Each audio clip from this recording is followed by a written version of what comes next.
Hello, and welcome to another episode of Free Advice Friday. Looking forward to hanging out with you guys. Looking forward to answering all of your business and marketing related questions as far as they pertain to voiceover. I'm going to have a good show today. I know last week I was only able to stick around for about half an hour. Today I'm here for the whole hour, and I am looking forward to taking your questions, to answering your questions, and dispensing a little bit of free voiceover business and marketing advice today. I am Marc Scott. If you are not aware, the original everyday VOpreneur, VOpreneur.com is the website for all of your voiceover business and marketing needs. But looking forward to spending some time hanging out with you today and answering your voiceover business and marketing questions. But I do have one thing that I want to talk about today because there is something going on that I think that you are probably wondering about. At least some of you are probably wondering about. And that is a brand new social media platform that has found its way onto the interwebs, courtesy of our friends at Meta slash Facebook. Maybe you've heard of it. Maybe you have heard of Threads. So it's been out for a couple of days now, and I was actually quite surprised and also impressed. Earlier today, I saw what do you call it? I guess it's a thread from Adam Mosseri, who is the Instagram chief, and of course, Threads is an extension of Instagram. He made a post earlier commenting on the fact that it took Facebook 4 years to get to 70 million users, and Threads is already there now. That's pretty impressive. So after a couple of days, obviously, a lot of people are very excited. There's a lot of hype. I saw Michael Bublé posted earlier, "I'm just here because of FOMO," which I'm sure is a big part of the reason why people are signing up for Threads, because of that whole fear of missing out. And so everybody's curious. Everybody wants to know what it's all about. Everybody's trying to determine, is this the next big thing? Is this the Twitter killer? Do I need to be on here? As a voice actor, you're probably questioning whether or not you need to have Threads as part of your overall strategy for your voiceover marketing. And so what I want to do, at least for the first few minutes of the broadcast anyway, is talk a little bit about Threads in a completely uneducated way. I signed up the day that it came out. I have played around with it for, whatever, it's been a couple days now, sign in a couple times a day, just to kind of check things out a little bit and, familiarize myself with the platform a little bit, because I knew inevitably people were going to be asking questions and they were going to want to know what I thought about Threads. And so, we're going to talk about it a little bit. Nevin says, "I'm so sick of seeing about it. I don't like the idea. I can't delete without deleting my Insta." Okay, so we've already lost Nevin because he's sick of it. By the way, Nevin, that's one of the points that I actually want to bring up. So let's get into this, shall we? There's a few things that I think that you need to understand about Threads, and I guess we could say let's do a comparison to Twitter, maybe, because obviously that's what's going on here. Meta has been working overtime trying to convince the world that Threads is not a Twitter clone. But let's be honest, Threads is a Twitter clone. There's no way to hide it. In fact, there's already talks of lawsuits between Elon and Zuck over some of the stuff that has been going on behind the scenes. And so really, Meta created it to be a Twitter killer. Whether or not it is a Twitter killer remains to be seen. But let's just call a spade, shall we? So some of the things that you need to understand, one of which is what Nevin already mentioned. I don't like the idea that I can't delete it without deleting my Instagram. So that is something that has been brought up repeatedly. Adam Mosseri, again, chief of Instagram, has addressed this. Right now, you can set your Threads profile to private. I think there's a way that you can temporarily disable your Threads profile. But if you sign up for Threads and decide this is not the place for me, you cannot delete Threads without deleting your Instagram account as well, because Threads is tied directly to Instagram. And for a lot of people, that's a big issue. That's a big problem. Now, again, this is something that Adam Mosseri is well aware of. It is something that they have been looking at, allegedly, and rumor has it that there's something in the works. They're going to try to figure out a way for that. But do understand that if you sign up for Threads, you decide that it is not the place for you, you decide that you don't want to be there anymore, you cannot delete your account without deleting your Instagram. And so you do have to be very careful about that. Let's talk about some of the other functionality and features of Threads that you may be looking for, some other things that you need to understand. There is currently no hashtag support on Threads. So you will see people using hashtags in their posts. We're all used to hashtags. Every other platform has support for hashtags. At this time, there is no support for hashtags. So you can type, hashtag voice actor in your thread. It's just not going to do anything. There's no way of indexing them. There's no way of searching them. There's no way of clicking them, etc. So no hashtag support currently, which I think is a big miss. Now, I'm sure that is going to be coming.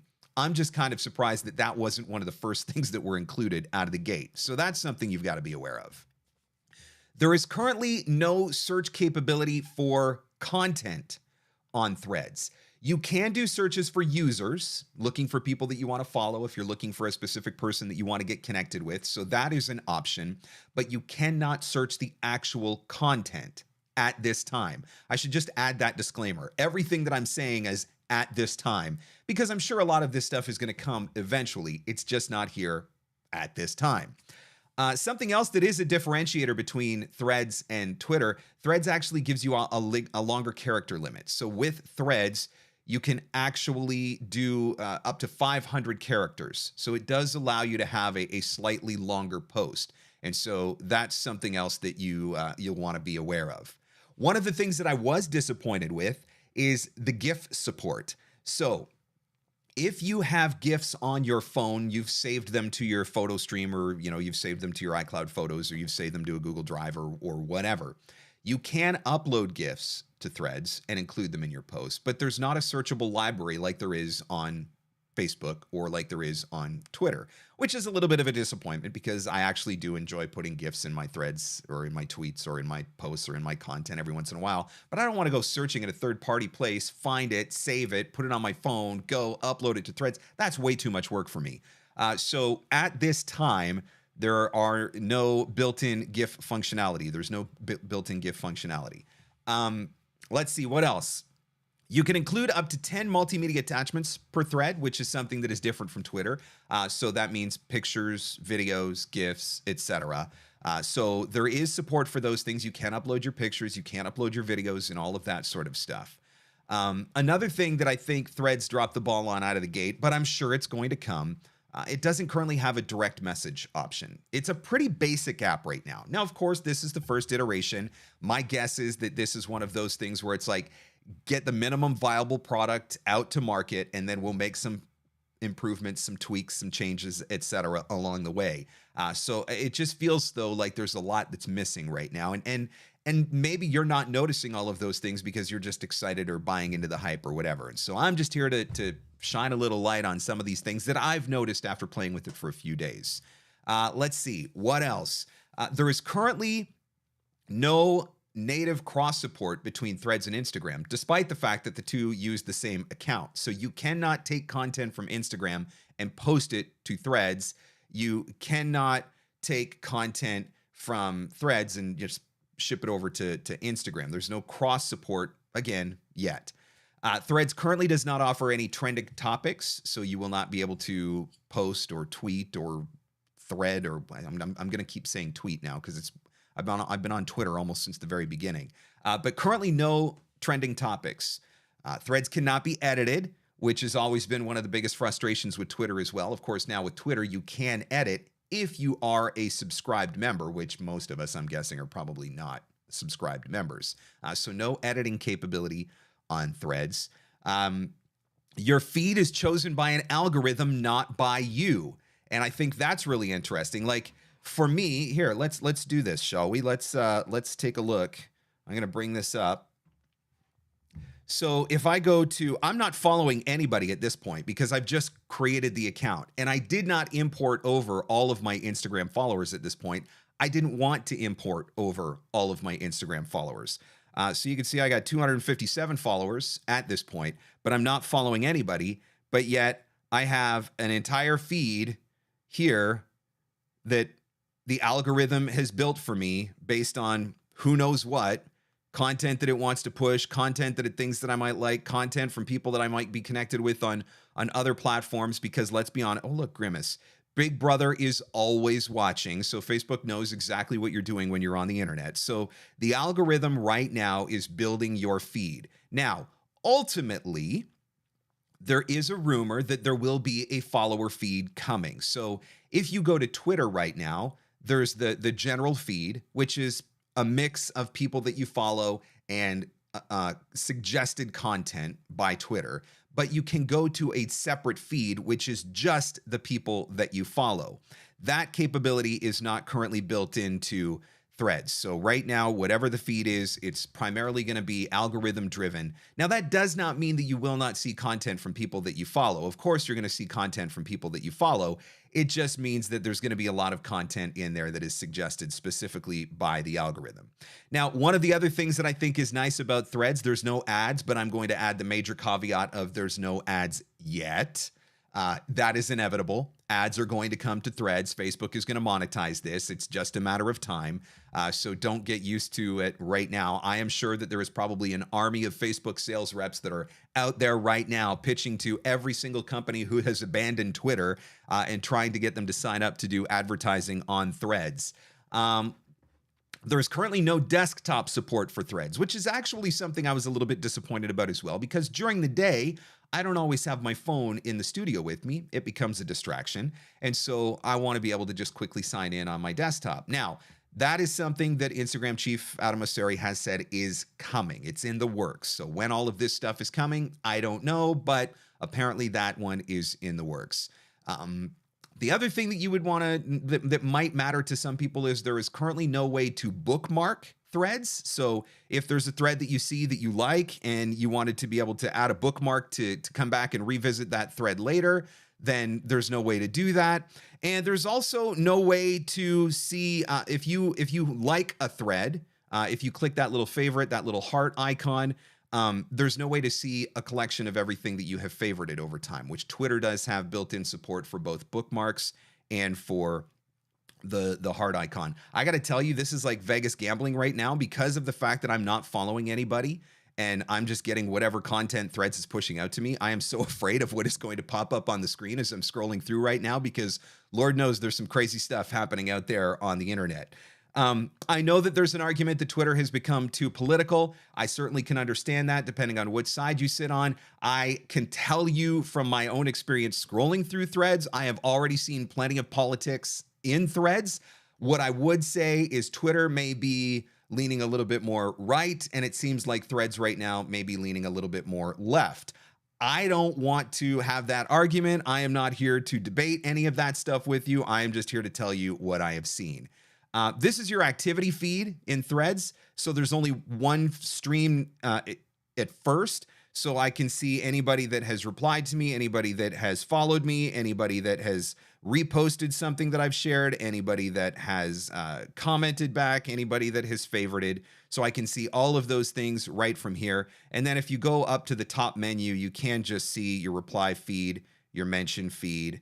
And if there's verified users, you can see that feed as well. But that's basically the 101 introduction to Threads for those of you that are thinking about using, for those of you that are thinking about whether or not Threads is something that you want to incorporate into your business. Here's the one thing that I would say. I understand that the FOMO is real. I understand that it's the shiny new penny right now. Everybody wants to check it out. Everybody wants to see what's going on. If you do not intend to use Threads long term, or if you don't need to because you've already got a good thing going on your social media platforms, your other social media platforms, I don't think you're going to miss anything at this point. I mean, I'm looking at it thinking, for the love of cheese, do I really need another social media platform that I have to try to come up with original content for? I have no time. I have no creative capacity left to create even more original content for another social media platform. But I wanted to take a look at it to see what's going on because I knew inevitably that questions were going to be asked. And so that is my brief, what are we at? That's like my 10-minute rundown of Threads for those of you that are interested in checking it out, or those of you that are wondering a little bit more. Obviously, it's the thing that everybody is talking about right now. And I wish that it was just about social media. Unfortunately, that is not what it's become about. It's become about political division. It literally, the spin on some of the stories that I'm reading in the media have nothing to do with social media or a new social media platform or the unique value proposition of Threads versus Twitter. It has to do with politically charged dynamics. I've been on Twitter almost since the beginning. I don't know where all of this nasty, angry content is. I'm not saying it's not there. I'm just saying I don't see it. I follow people. I choose who I want to follow. I choose who I want to build my feed with. And so I see the content that I want to see. And if I see something that I don't want to see, then I unfollow a person. And it's not rocket science. And it doesn't have to become a major political headline news thing on CNN or Fox News or whatever. It's freaking social media. Talk about barbecue with Dr. Pepper and voiceover, for the love of cheese. Don't make everything so political. But that's what's happened. I don't want to get onto a political rant. Bottom line is, it's there, it's new, it's shiny. I am sure that it is going to improve over time. I'm sure a lot of the features and functionality that are not there, some of the things that I've highlighted in this show so far, I'm sure a lot of those things are ultimately going to show up.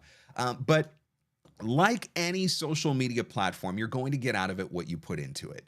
If you're showing up and you just want to check it out and see what it's all about, that's fine. But if you are thinking that this is going to be the next great opportunity for you to create voiceover work for yourself or find voiceover opportunities or build a voiceover network or whatever, that is only going to happen if you fully and completely immerse yourself into the platform and dive in, 100%.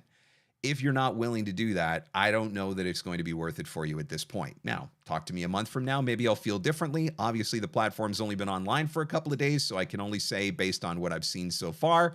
But that's the basic rundown of Threads. So there you go. And with that, I would like to open the floor for those of you that have questions that you would like to ask and questions that you would like to get answered. Business and marketing related questions that you've got, you can type those into the comments and I will be watching for those. I would just ask, if you are going to ask a question in the comments, put a Q beside it so that I can very clearly see it when I'm scrolling through all of the different comments. And I'll go back through in case I missed anything from earlier. But a lot of us use social media not only for fun, but also for networking or business. I don't think that new app is not really friendly with that yet. They're still trying to find their place in the world. This is my bigger concern. Sometimes I look at things on a more macro level, but to me, I feel like Facebook has lost its way. I feel like Zuck is so intent on being the dominating platform in the world that he just copies everything that everybody else is doing and launches his own version. Or if he can't copy it and launch a version, he just acquires it. Hello, Instagram. Hello, WhatsApp, right? Like, this is what Facebook does. I do think that there's an irony in people complaining incessantly about tech monopolies, and not specifically Meta, but just in general, complaining about tech monopolies. But at the same time, those same people who are complaining about tech monopolies and them having access to all of your data and them having so much control over narratives and culture and media and actual news, misinformation, disinformation, etc. We complain about all of these things, but then as soon as Meta creates another platform, everybody runs and signs up for it. All those same people who are complaining, you know what? We're going to see what it becomes. It's still very much in its infancy, but we will see what it is going to become. Chris says they don't have a edit feature either. Not yet. My guess is that may be something that is in the works. My guess is because Zuck is so intent on copying exactly what other social media platforms do, don't be surprised, because there is a Meta verified account. He launched it right after Twitter did. Don't be surprised if edit functionality ends up being a feature of a Meta verified account. Like, they're going to make you pay for that. That would be my guess. Jennifer says, I hope they make it available on desktop soon. I don't like having everything on a phone app. And I'm with you on that one, Jennifer. Sometimes it's nice to just be able to log in on your computer browser and just check for a few minutes or whatever. That is kind of nice to be able to do that. And so I'm glad that they're saying that is coming. At this point, though, I haven't seen any timeline as for when that may be coming. No ads, but I bet brands can slide some cash over and get into everyone's algorithm with content. I wouldn't be surprised. Welcome to the internet. When the product is free, you are the product. That's rule 101, right? So as long as you are using that service for free, Threads for free, just know that that means that you are the product. Jack says, hey, Mark, what's the best way or tool to use to research and explain specific job titles and relevant voiceover leads to someone who doesn't have any knowledge of the voiceover industry? So you're saying, let me clarify this question, Jack, and you can comment and I can come back to it. But what you're asking is, I think, I want to get somebody to do lead generation for me. How do I make sure that I'm giving them the right information? Is that basically what you're asking? You can confirm that with me. Mark about to accidentally show something and get canceled. That legitimately was my fear as I was scrolling through. I was like, something bad is going to come up that I have no control over because it's controlled by the algorithm. And I was a little bit worried that something like that was going to happen. So hopefully it didn't. But oh, look, Everett Oliver watching the show today. Hey, Everett, thanks for watching. So what else do you guys want to talk about? What is up with you for Free Advice Friday today? What questions can I answer for you? I am certainly happy to answer any questions that you've got. Genevieve says, I can't add another platform, so it's not even on my radar. My brain might explode or give out on me. I am so with you, Genevieve. Like, I legitimately, when I found out that it launched, I was like, oh, crap. Like, that was legitimately my first reaction. Oh, crap. Because I knew I was going to have to download it. I knew I was going to have to sign up. I knew I was going to have to play around with it. And I knew that I was going to have to do it so that I could do something like I just did today, right? Kind of give you a 101 intro overview.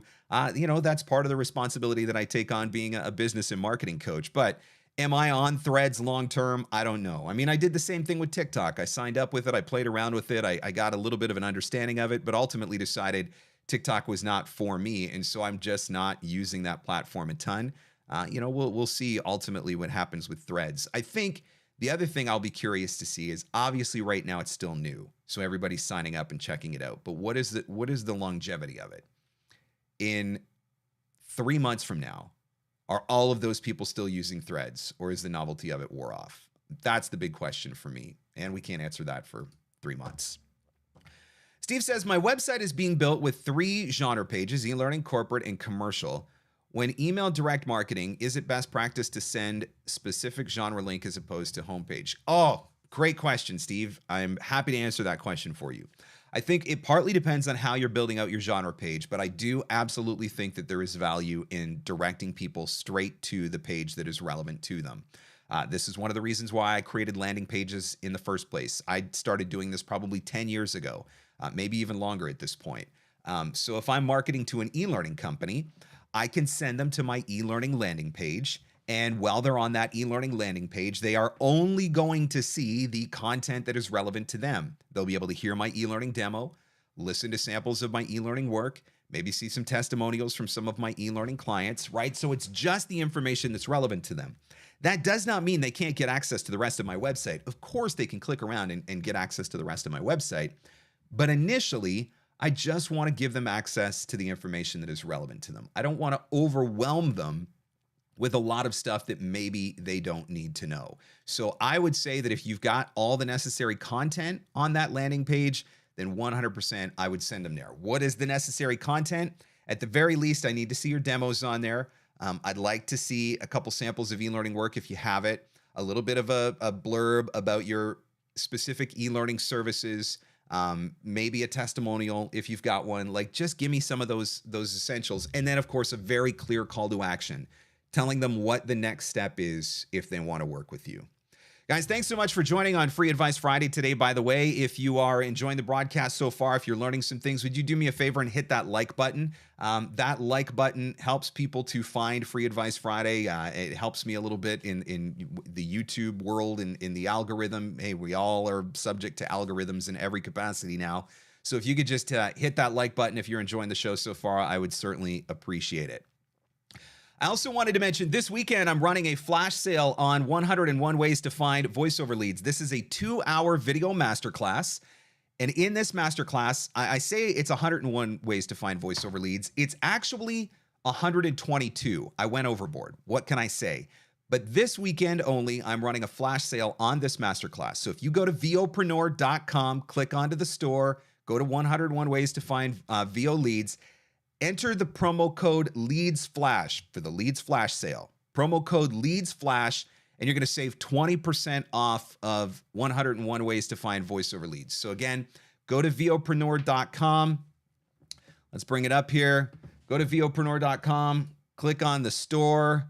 You can scroll down here to 101 ways to find VO leads. And when you do coupon code, if you type leads flash, I can't spell, I can't type, and apply, boom, there you go, 20% off. This weekend only, if you want to check that out, if you're interested in some new ways to find some voiceover leads. All right, let's see, where are we going? Who has time for another social media platform? That's a great question. I don't. I definitely don't. All right, let's see. Where else are we going? Chris says, no direct messaging really hurts the ability to connect and network in a more personal manner. Yeah, and I'm sure that that's something that is probably going to come. I wouldn't be surprised if that was something that was near the top of the priority list and came in the next iteration of Threads, maybe when the next update comes or something like that. But I definitely think that that is something that needs to be there, and I'm kind of surprised that it's not.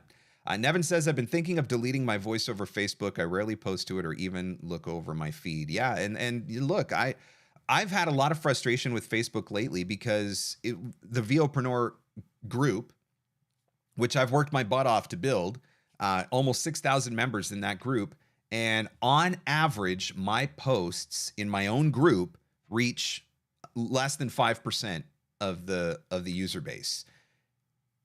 And the thing that's stupid about it is I understand on business pages why they scaled back organic reach, because they want you to boost your posts, right? They want you to spend money. You can't do that in groups. So what is the value? To me, it makes less sense.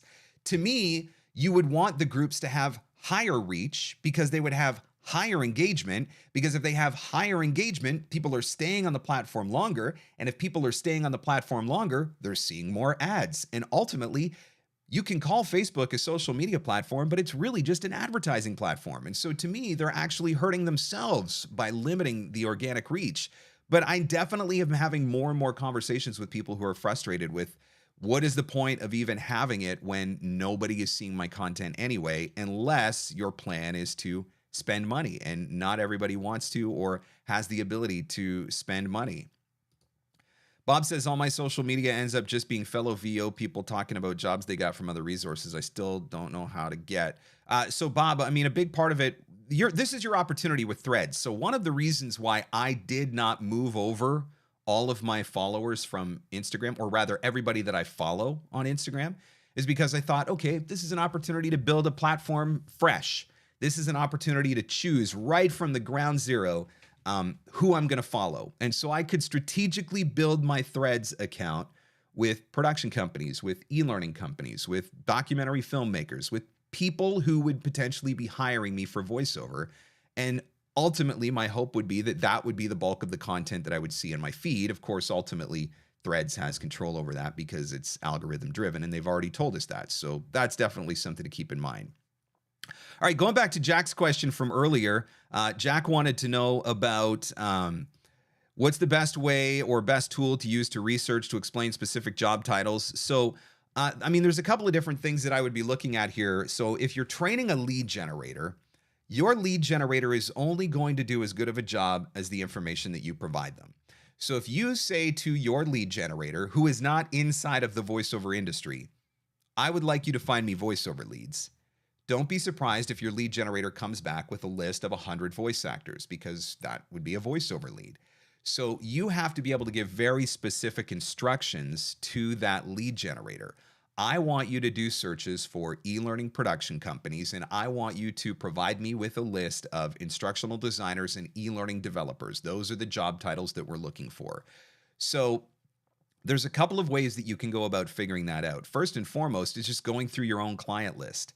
What are the job titles for all of the people that you are currently working with? What are the job titles for those people? Are you working with instructional designers? Are you working with Creative directors? Are you working with video producers? Are you working with executive producers? Are you working with post-production supervisors? Are you working with documentary filmmakers? Whatever it is, but go back through your own CRM and look past or look through your old client base or your own client base and try to figure out what some of those common job titles are. And that would certainly be the place to start. I do think for most voice actors, before you can hire a freelancer to do lead generation for you, you have to have a solid understanding of how to do lead generation for yourself. You are going to have to put in the time to do the research so that you can ultimately be able to teach somebody else how to do it. So when I was working with my freelancer, when I started working with my freelancer rather, I was able to provide him with the list of job titles. And there's probably about 40 job titles on that list. And I was able to say, here are some of the most common job titles that we're looking for based on the different genres that we may be going after. But I would say some of the most common ones are ones that I mentioned: creative director, video producer, executive producer, instructional designer, e-learning developer, filmmaker, casting director, things like that. Those are definitely some of the more common ones. Briscoe VO, what is your take on having a specific bank account for your VO business, or is having a credit card that you only use for VO a better option to keep track of your expenses? I really think that this one is more of a personal preference. I think it also depends on how your business is currently structured. So if you are structured as an LLC or if you are incorporated, for example, you may be required, based on whatever the current structure of your business is, you may be required to have a separate business bank account, and you may be required to have a separate business credit card.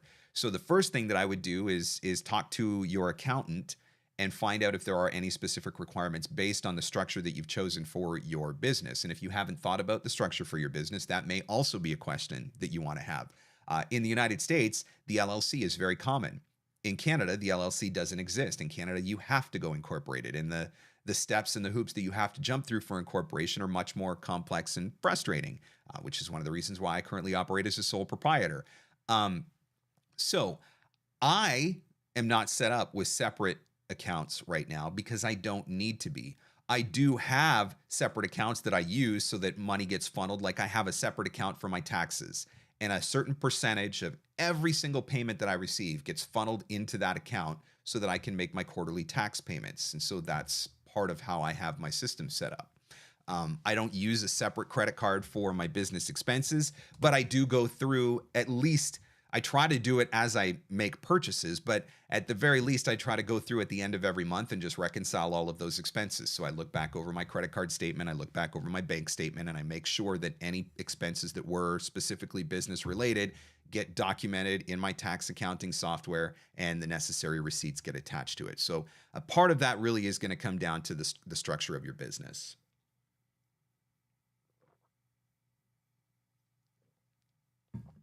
Let's see, where else are we going? Genevieve says, can I benefit from getting started on LinkedIn without having a pro demo yet? Or is it better to have that available and ready posted? I'm working with samples right now. Genevieve, I think you never get a second chance to make a first impression. So I think my first question would be, how far away are your pro demos?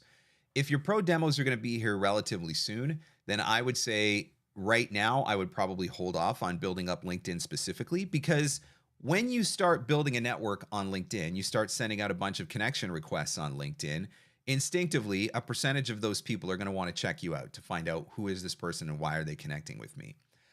If they're going to go to your profile to find those things out, I want to make sure that they're going to get everything that they need from my profile. And if you don't have everything that you need on your profile yet, I think in that case, you would probably be better off waiting. What you could be doing in the background right now is starting to build that lead list, starting to put together a list, whether it's in an Excel document or if you're going to start using a CRM right out of the gate. Start building a lead list for leads based on the demos that are coming, based on those genres, so that when the demos drop, now you've got something ready to start immediately. And then you can start reaching out to those people through email, through LinkedIn, etc. That would be my advice. Anton says, professionally produced demos are a given for any VO website, but what do you think of also uploading separate dry demos that showcase the actor's voice and cater to some potential clients? I think there can be a use case for that depending on what you're doing. I think another thing that I have suggested to voice actors in the past too is a studio sample.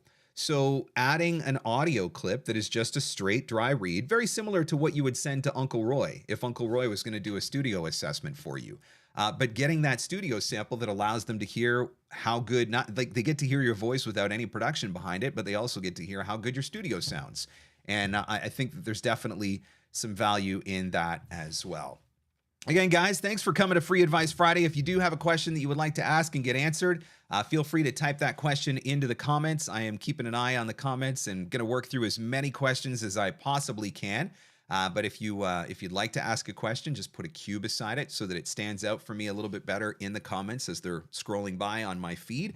And again, if you're enjoying the show, if you're learning some things, if your question gets answered and you're satisfied with that answer, if you could do me a favor and hit that like button, I would certainly appreciate that as well. I also wanted to mention, if you haven't done it yet, the Ultimate Subject Line Reference Guide.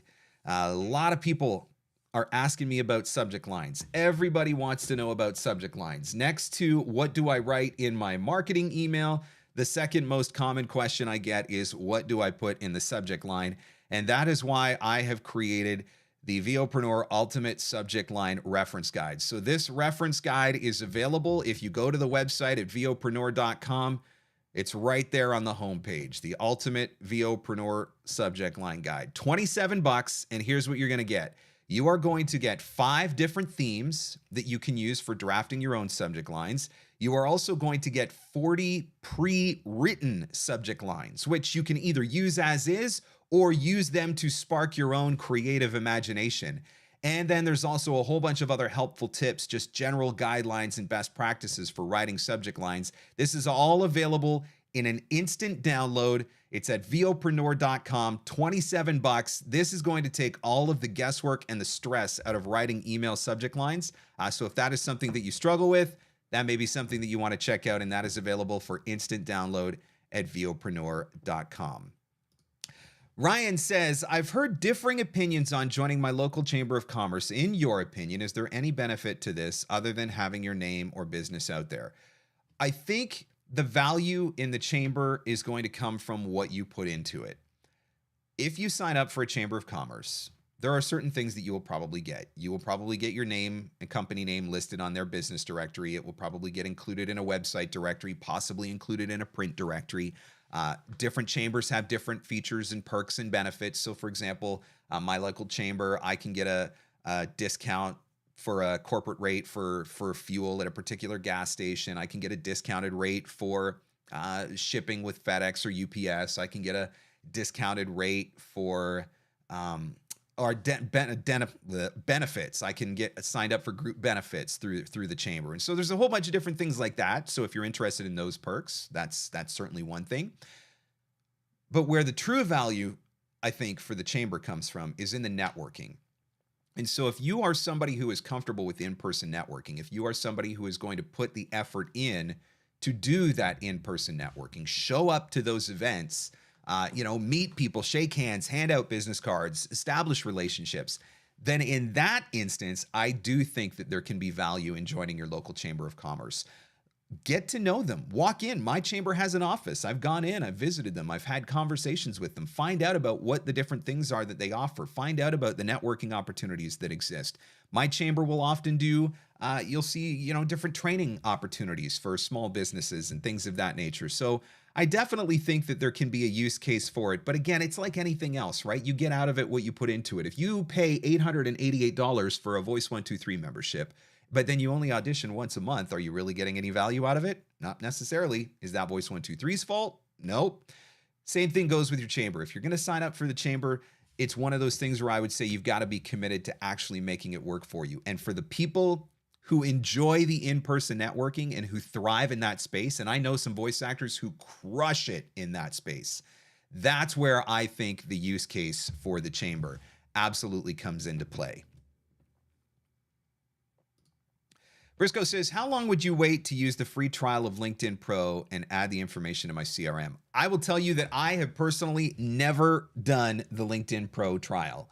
I just haven't found a good enough use for it for me. Every once in a while, do I run out of searches in a month? Yes. Every once in a while, do I get capped on how many people I can contact in a month? Yes. But by and large, for as long as I have been using LinkedIn, I have been able to do most of the things that I need to do on the free profile. And so I have honestly never just played around with the advanced trial. And I think part of the reason why is it's time. I don't know that I have the time. I could, LinkedIn offers me LinkedIn premium trials like probably 3 times a month, every month for as long as I've been on the platform. I just don't know that I got the time to sit down and truly give it, right? So if you're going to sign up for something like that, I would say make sure sooner better than later, right? Because the longer that you wait into your career, into your business journey, the more busy you are. The more busy you are, the less time you have for things like taking advantage of premium LinkedIn.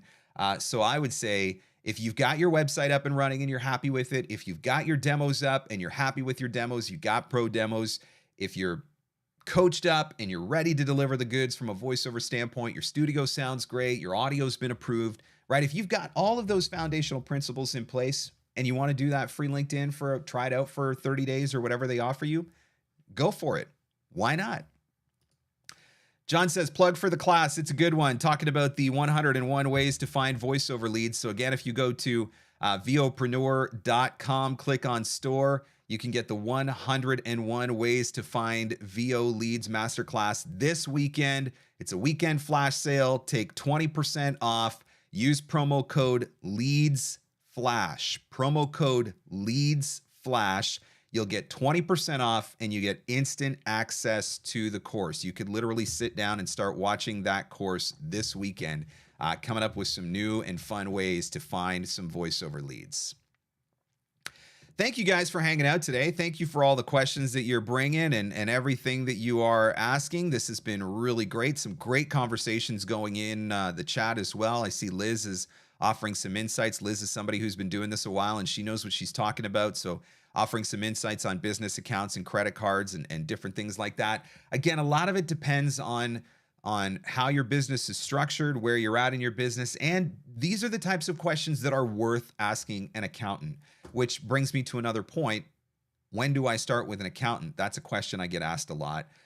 The sooner the better, because a good accountant is going to save you more than what you are paying them to do your tax return. My accountant has saved me thousands and thousands and thousands of dollars over the years because he knows what he's doing and I don't. And so it's nice to have that person in my corner.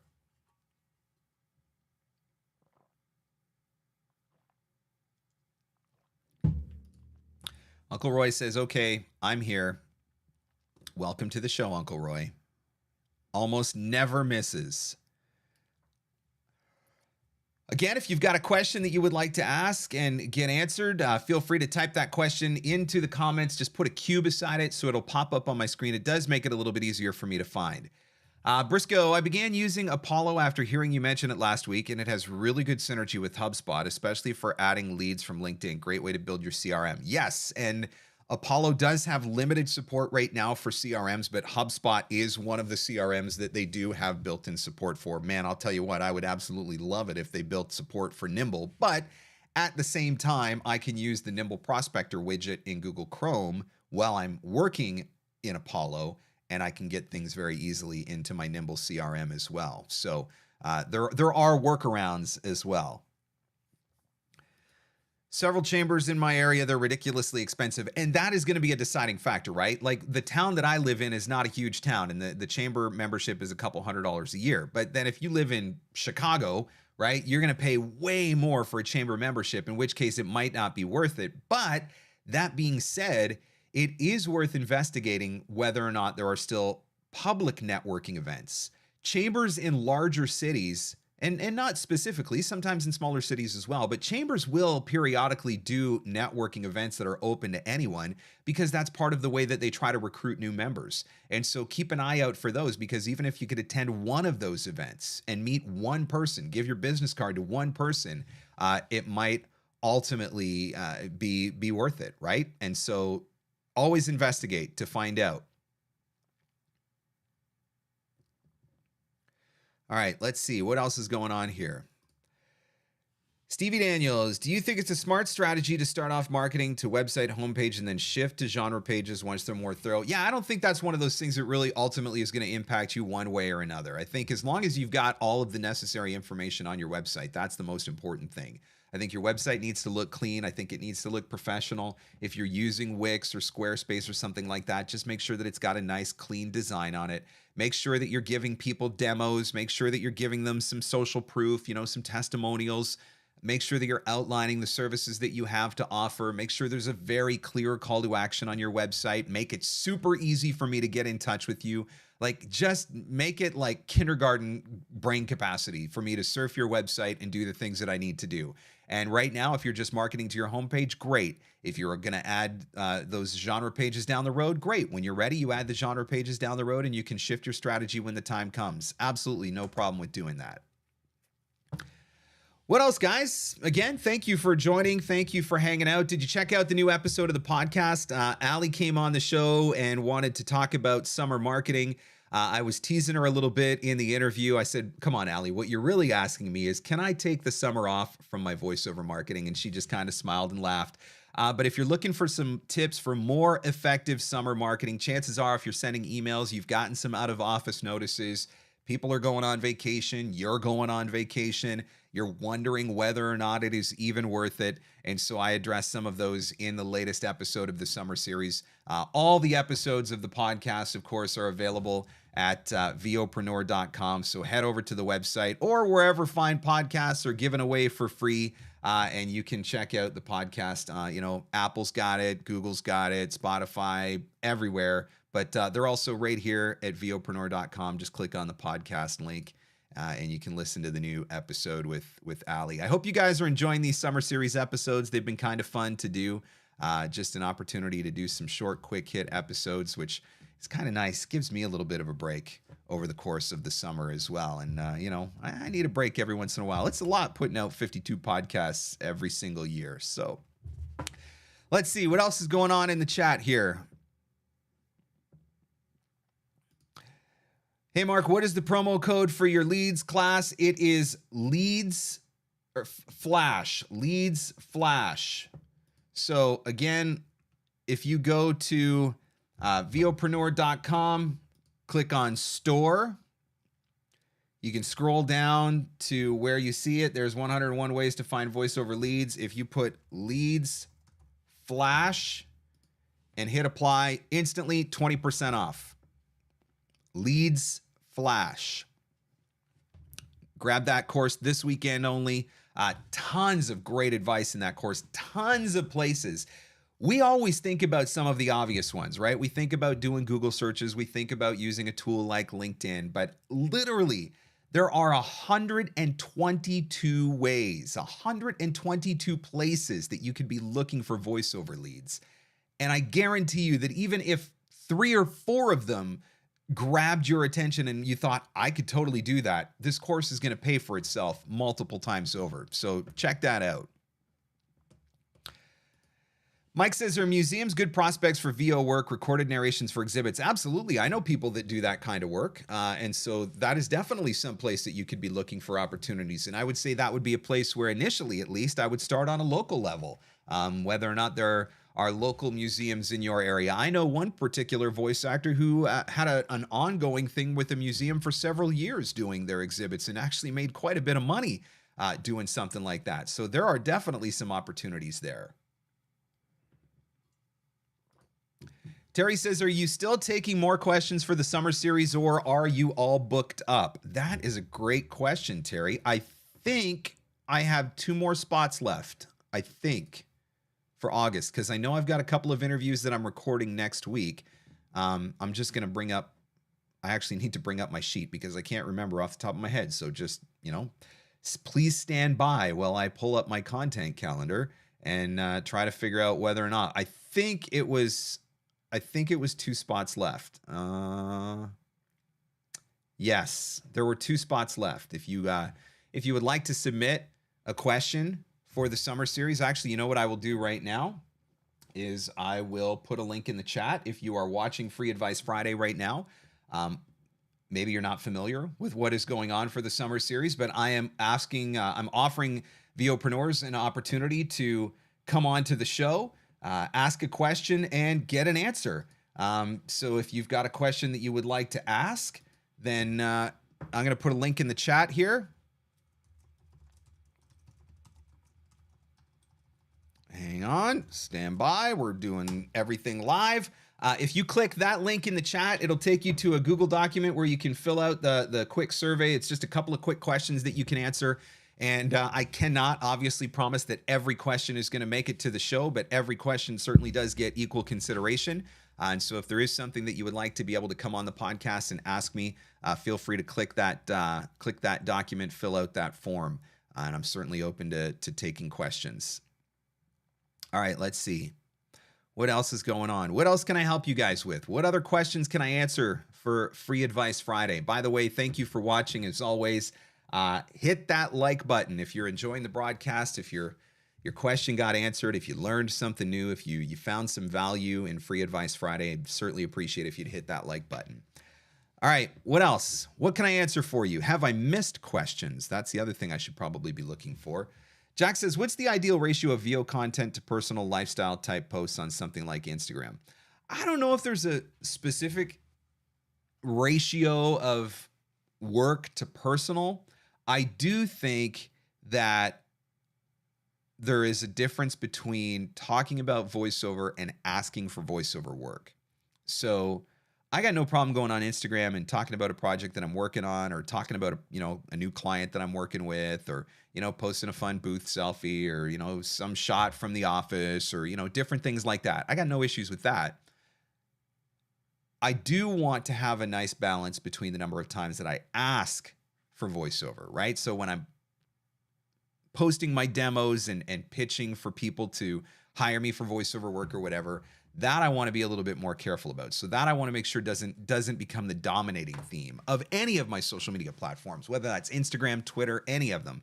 I want to make sure that I'm not just constantly asking for voiceover work, but that I'm finding ways to add value. And you can add value in a lot of different ways. But I do think as well that you don't want to go to the extreme where you don't share anything personal, because I think that's something else that a lot of voice actors are very hesitant of, is getting personal on these social media platforms, because there's this perception that everything needs to be professional and that you need to keep it all about work. And I don't think that that's the case, because I think more and more your clients want to know you. They want to understand who you are. They want to get to have a little bit more of a relationship. And so it's okay to share some more of those personal type things on social media. I would also say, though, beware what you share, because you're probably being vetted. We talked earlier about Threads and Twitter and how they've been so heavily politicized. And, you just have to know that if you're going to take a stance on certain issues, and you're going to have very strong political opinions or other controversial issues and subjects that you're going to constantly be talking about, you're going to get judged. Like it or not, right or wrong, just know that it's inevitable. And that might cost you work, might get you work, might cost you work, but you got to think about those things as well. So I'm not afraid to get personal. I'm not afraid to give people insights into who I am. Look, most of you guys know about Dr. Pepper. Most of you guys know about barbecue. Most of you guys know about the Red Sox. How have you found out those things about me? Through my social media. And you instantly see Dr. Pepper. Anytime anything new related to Dr. Pepper comes out, 100 people send it to me, tag me, leave a comment for me. I'm associated with that. That happens because I'm not afraid to give people insights into who I am, right? I'm not just on there to talk about voiceover, sell voiceover, etc. And so I just think there's a way that you can find that balance. I had this conversation with my 15-year-old daughter actually just last week. And not because she's doing anything inappropriate on social media, but just reminding her that as you make decisions about what you're going to do on social media, you're making decisions in the moment. You're making decisions based on what's happening at that particular time. You're making decisions based on what you know and what you understand at this point in your life. But the reality is that 10 years down the road, something that you shared today could cost you a job. That may not be fair. That may not be right, but that's also reality. I still remember my last job interview for radio, sitting in a room with a couple of people, a couple of the, executive staff at the radio station, and they started talking about things that I had posted on my social media. So I knew that they had gone through my social media. Now, it was all good stuff, so I didn't have anything to worry about. But I know how uncomfortable that felt. That reality that, holy crap, like, then you start questioning, did I say something stupid in, 2007? I don't know if I said something stupid in 2007. I hope I didn't say something stupid in 2007. But you got to be careful. You got to be careful because you never know when those things are going to come back to bite you in the butt later on down the road. And you never know who's checking, right? Is the mom and pop down the street that you're going to do a local radio commercial for going to check your social media profiles? Not necessarily. Get a job with the Fortune 500. Do you think they're going to check your social media and see what's going on there? Probably. The last thing that they need is a controversy. The last thing that they need is to get tied to somebody who is controversial, tied to somebody who can sink their brand, tied to somebody who's going to get them boycotted or canceled. Man, we love boycotting and canceling now. So that's my advice on social media. Find that balance between professional and personal, but also beware what you share from a personal standpoint because you never know how that is going to come back to get you in the butt later on down the road. All right, again, I got time for one or two more questions maybe for Free Advice Friday. Guys, thank you so much for coming and hanging out, and thank you for joining me on the live stream every week. Thank you for the engagement and for being a part of the Facebook community. Follow me on Threads. Yay! Let's see. Did I get any new? Let's check this out. Did I get any new followers on Threads? What am I at now? 262 followers. Woohoo! Even in the course of this broadcast, I've picked up 5 more followers on Threads. See, now I'm committed. Now I'm going to have to keep using it because all these people are following me and there's going to be high expectations for brilliant content there now. But think about Threads. Take a look at it.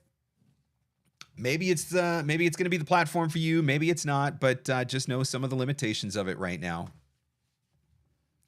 All right. Did I miss any questions? If I did, I apologize. Let me scroll back through the chat here. If I did miss your question, feel free to type it again, and I'll keep an eye out for it. I don't think I missed anything. Oh, here we go. What's this one? Stevie says, what are the top 3 pragmatic and mindset ways to counter the inherent instability of being VO freelancer? How to nurture stable, consistent business relationships? You said it. Consistency is everything. When you're marketing and you send out 50 emails in a week and you get a couple of responses to those emails, but none of those responses are jobs, it's really easy to want to quit. It's really easy to feel like this is pointless. It's really easy to feel like this is not working and I got to go get a day job. Consistency is key. It took me 4 years of marketing every single day to build my business to a 6-figure business, and not marketing every single day, sending 1 or 2 messages, marketing every single day, sending 10 or 20 emails, marketing every single day on half a dozen different social media platforms, marketing every single day, writing blogs and creating YouTube videos. Like every day for 4 years, I showed up. And that's what it took to build this. It takes time. There are people out there who will try to sell you a 1, 2, 3-step program for how to make this more easy, or how to, get rich quick, or how to make $1 million in voiceover or whatever. It takes time. You have to have the patience and the perseverance to push through that, because I promise you, there are going to be days when you are going to want to quit. I promise you, there are going to be days when you feel like it is not worth it. I promise you that there are going to be days when you're going to be frustrated and feel defeated. How you respond to those days is going to matter.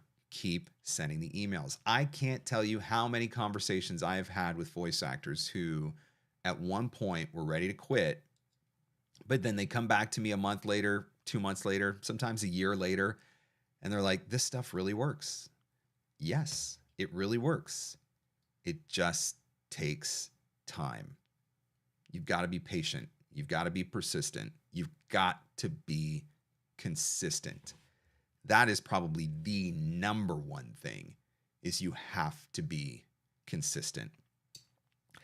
All right, guys, I have to take my kids for ice cream because it's Friday and I'm the cool dad and they're working hard doing yard work for me while I'm sitting in the cool basement doing Free Advice Friday. So it is time for me to go and take my kids for some ice cream. So thank you again for watching. Thank you for hanging out. Hit that like button before you leave, please. I could tell you there probably will not be Free Advice Friday for the next couple of weeks. We are heading out on family vacation, which I am super excited about. First family vacation since 2019. And I can't wait to spend some quiet, quality time with my wife and my kids doing some fun things while we're touring around. But Free Advice Friday is back in the calendar for, I'm just looking at my calendar now, July 28th. So we should be back on July 28th. One more reminder, 101 ways to find VO leads, the masterclass. The flash sale is on this weekend only. Go to VOpreneur.com, hit the store, grab this masterclass, put in the promo code LEADSFLASH, and you will instantly save 20% off of this class. This is a brilliant class, if I do say so myself, that will teach you so many different ways, so many different places to look for voiceover leads that you never even thought of before. And if you cannot find one job out of all of the leads and all of the ways that I give you in that class, like, I probably need to quit coaching. I feel confident that there is opportunity in there for you. So VOpreneur.com, store, 101 ways to find voiceover leads. Leads Flash is the promo code. All right, guys. Thank you so much for hanging out. I appreciate you so much. We'll do it again sometime. Whatever you decide to do this weekend, have fun, stay safe, and as always, go find some leads.